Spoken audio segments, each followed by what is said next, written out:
Hello everyone and welcome back to another Create mod video where we have a new plane. This is the easyJet Airbus A321 Neo, and there's been a few improvements to how I build the planes compared to before, and also a few mod changes. So here we got Aero Engine installed, which obviously allows us to have these engines. They're also really powerful, and then it also allows us to have these top and bottom copycat symmetric sails.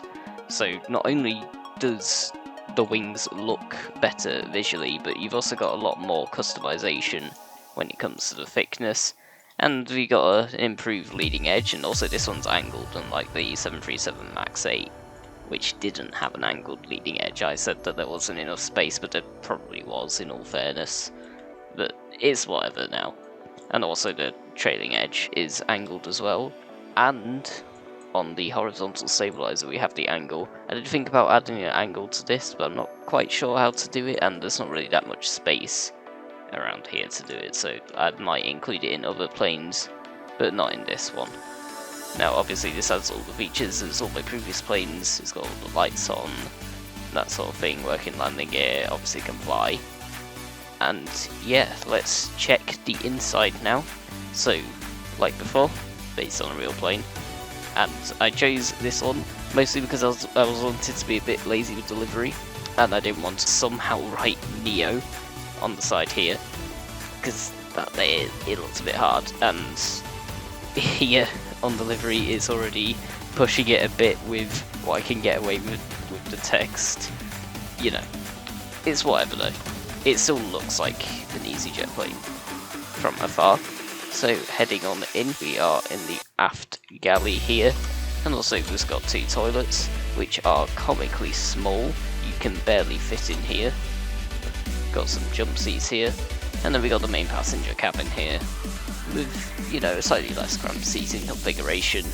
You got the, I think these are the rear centre doors or something, but then they got like weird seats here, because for safety reasons, like this part of the door needs to be open, but then you got another jump seat here.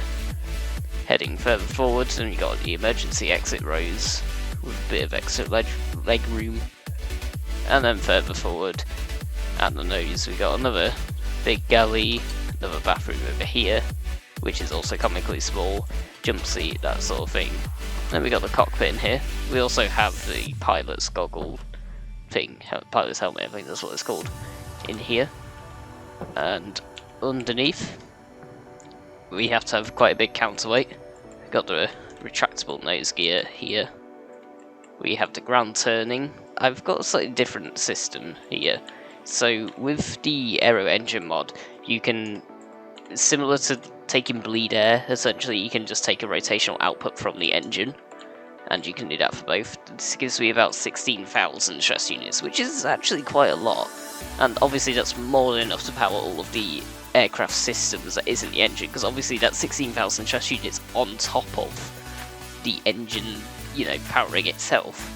So if you want to have like a survival plane or something, that's probably enough to power a lot of Create mod stuff in here. But obviously we've got the big fuel tank here. I did think I might be able to convert this into an XLR as well by slapping another fuel tank here, which is actually where the extra fuel tank is located on the XLR. And then the way that I've got it set it up is that these pumps, they pump fluid through pipes into the engines. So the engines are no longer attached to the wing, technically they're attached to the fuselage directly. And yeah, it turns out it's actually very easy just to clip this sort of thing through there, so I did it that way. And then instead of having a lot of these energy transmitters, I tried to keep everything on one line like that, but obviously we had to have a tiny bit for all the landing gear systems, and then obviously sending it once it's configured, I guess, to the control services, you know, that has to do it that way. And then under here there is a trapdoor with portable engine to start the plane if it is a cold start, and then down here we've also got the altitude sensor, velocity sensor, and gimbal sensor, which is like heading and stuff. And then in the rear there's a lot of cargo space here, but that's mainly because of balancing.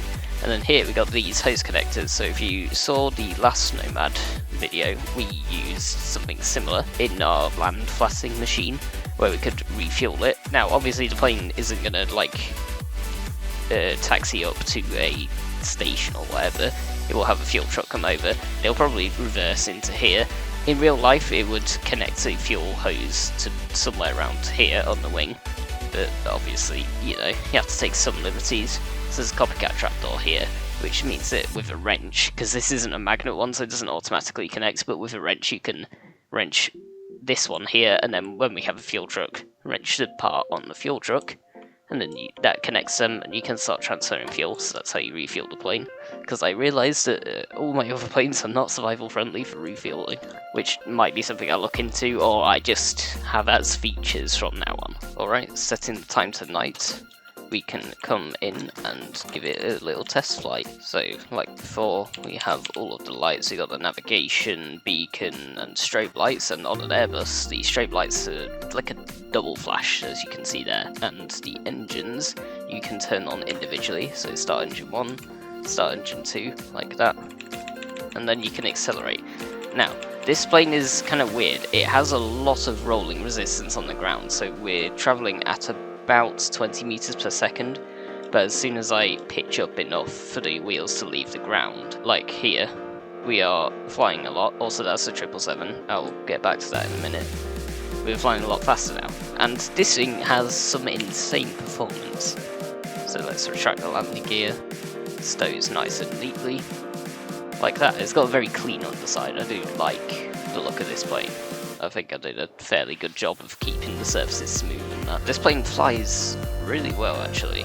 Initially, I had the engines with the casing on for aero engine, and that produced way too much thrust. This thing was performing like a fighter jet, which, although is funny, I didn't think was very realistic, so I just removed the casing, and I think on paper it produces less thrust than the 737, but it definitely feels like it's got more force to it. But I'm not sure if that's because it's got a lot more wings, or if it's because the airflow is much higher, because this is a really high airflow. Anyway, you can find this plane and the blank version on my Patreon. The blank version will be free a month from when the video released, so that should be, I think it's a few days after when the 747 will become free, the blank version of that. And you can also find all my other schematics on the Patreon, link in the description. I want to thank everyone who's been subscribing. We've gained quite a few subscribers. I think we're on 669 as of recording this, and I want to set a little goal. So as soon as we reach 1,000 subscribers, that's when I shall make the A380, because that's been highly requested, and I feel like it's a nice subscriber goal, nice little milestone to have in mind. I'm not fully sure on delivery, but it'll probably be in Emirates.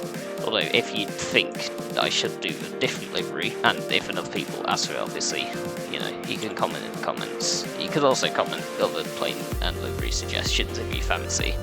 Coming into land now. Bit of a slant touchdown, but you can see I slow down very quickly. Like, there's not really much reason to have reverse thrust outside of, I guess, backing up from gates. And this will be the first plane that I build on the Nomad SMB, so stay tuned, because I will start to actually build planes on the survival world. Coming to the end of the runway now. As we saw earlier, the 777 is here. There was a slight issue with the older versions of the Tool Gun mod, and it basically meant that if you saved a schematic in a world where it has like custom world gen, so different biomes and stuff, for whatever reason the Sable sublevel saves that biome, so when it tries to paste it in, it'll try and paste it in with the biome. And obviously if I remove the mod so, you know, I can actually have a super flat world, then it doesn't like it and it crashes my game anytime I paste it in. But now they updated the mod, so it basically says, hey, this biome doesn't exist, I'll just set it to planes, and, you know, paste it in perfectly fine. But obviously this plane was built way before a lot of the configurations and stuff, so I haven't actually tested if it still flies. I assume it still does, but based on how its performance was really good beforehand, it's probably going to have some insane performance. So what should I do? Should I just release this plane as is, or should I in the future make a separate video upgrading this and probably using Aero Engine as well? Let me know in the comments. Although there is one caveat with using Aero Engine and wide body planes, is that if I come to here with the large engine fan, because I've got shaders on, more specifically because I have Iris in the mod pack, it doesn't work. And there is a way to make it work if I do /flywheel backend off.